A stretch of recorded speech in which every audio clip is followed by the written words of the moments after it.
नमस्कार। आप सभी के लिए हम एक नोटिफिकेशन लेके आए हैं जो national institute of technology Silchar Assam का है। तो यहाँ पर advertisement for recruitment of various non teaching positions यानी नॉन टीचिंग पोस्ट्स निकली हुई हैं, जिनमें आपकी आपको फ़ायदे होने वाले हैं। जहाँ पर दो वैकेंसी अलग अलग हैं, वो है नंबर 1 सीरियल नंबर 6 पर आप देख सकते हैं हिंदी ऑफिसर, जहाँ पे एक वैकेंसी है केवल यूआर कैटेगरी के लिए, और नंबर 8 पर है जूनियर हिंदी ट्रांसलेटर जिसका पे लेवल है 6 और हिंदी ऑफिसर का है 10। तो जूनियर हिंदी ट्रांसलेटर के लिए एक वैकेंसी है यूआर कैटेगरी के लिए। तो इनके लिए अगर आप एलिजिबल हैं तो जल्द से जल्द आप अप्लाई कर सकते हैं। तो आइए जानते हैं क्या है इनका एलिजिबिलिटी क्राइटेरिया। सबसे पहले जान लेते हैं हम हिंदी ऑफिसर के लिए। तो सीरियल नंबर 6 पर हम चलेंगे और हिंदी ऑफिसर का जानेंगे कि क्या कुछ इन्होंने मांग रखा है।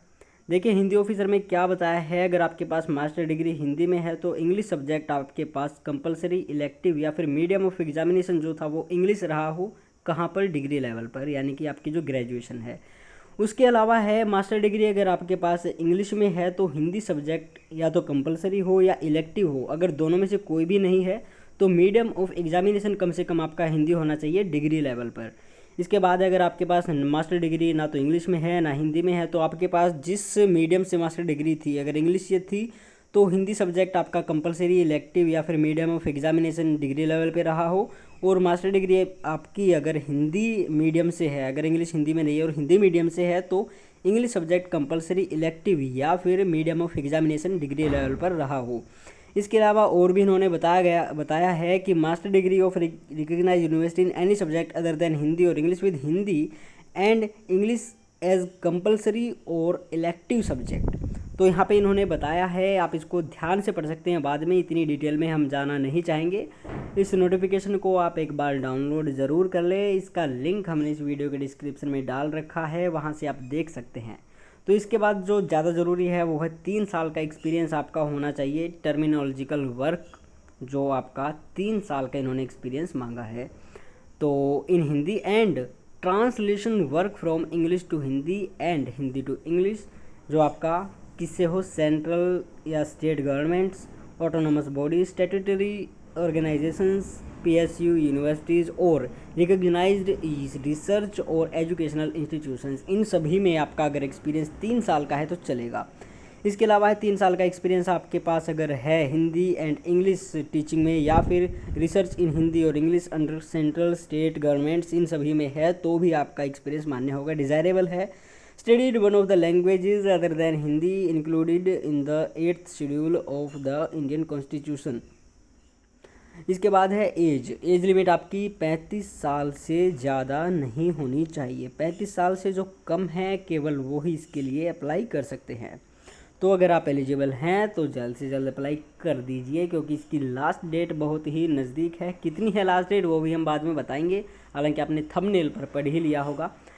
इसके बाद चलते हैं सीरियल नंबर 8 पर, जूनियर हिंदी ट्रांसलेटर। तो जूनियर हिंदी ट्रांसलेटर में एलिजिबिलिटी सेम है भैया। मास्टर डिग्री हिंदी में है तो ऐसा इंग्लिश आपका बीए में हो, और मास्टर डिग्री इंग्लिश में है तो ऐसा आपका हिंदी बीए में हो, और अगर इनमें से मीडियम है और सब्जेक्ट नहीं है तो ऐसे ऐसे आपका होना चाहिए, आपको पता ही होगा। इसके अलावा एक और ज़रूरी चीज़, जो जीएसटी एसएससी में जो जीएसटी का एलिजिबिलिटी क्राइटेरिया होता है सेम यहाँ पर, क्योंकि ये भी जूनियर हिंदी ट्रांसलेटर यानी जीएसटी की पोस्ट है, तो सेम यहाँ पर अप्लाई होता है।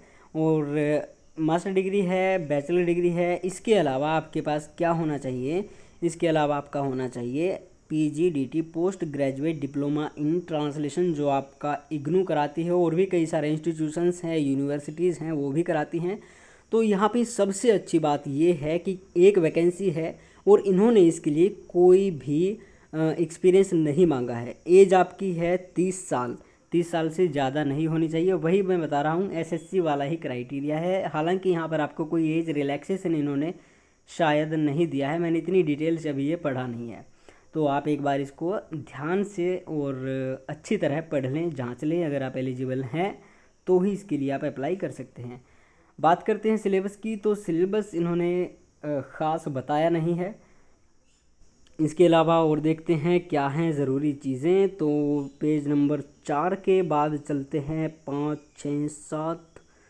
तो यहाँ पे देखते हैं,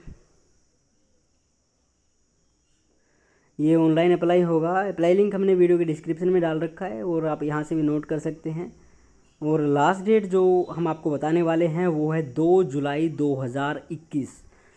केवल ऑनलाइन अप्लाई होगा और आप इसको ऑफलाइन नहीं भेज सकते हैं। फ़ीस इन्होंने शायद मांगी नहीं है और मैंने तो ऐसा कहीं पढ़ा नहीं है, हालांकि मैंने इतनी डिटेल से नोटिफिकेशन पढ़ा नहीं है। फिर भी अगर इन्होंने कहीं पे फ़ीस का जिक्र किया है तो वो मेरी नज़र में नहीं आया है। जहाँ तक इन्होंने फ़ीस का कोई जिक्र नहीं किया है तो फ़ीस ना के बराबर ही है। तो और है जनरल इन्फॉर्मेशन है, कुछ ज़रूरी बातें हैं, उनको आप ध्यान से बाद में अच्छी तरह से पढ़ सकते हैं। तो ये थी ज़रूरी जानकारी। अगर आप एलिजिबल हैं हिंदी ऑफिसर के लिए या फिर जूनियर ट्रांसलेटर ऑफिसर के लिए तो जल्द से जल्द जाइए ऑनलाइन लिंक पर और फटाफट कर दीजिए अप्लाई।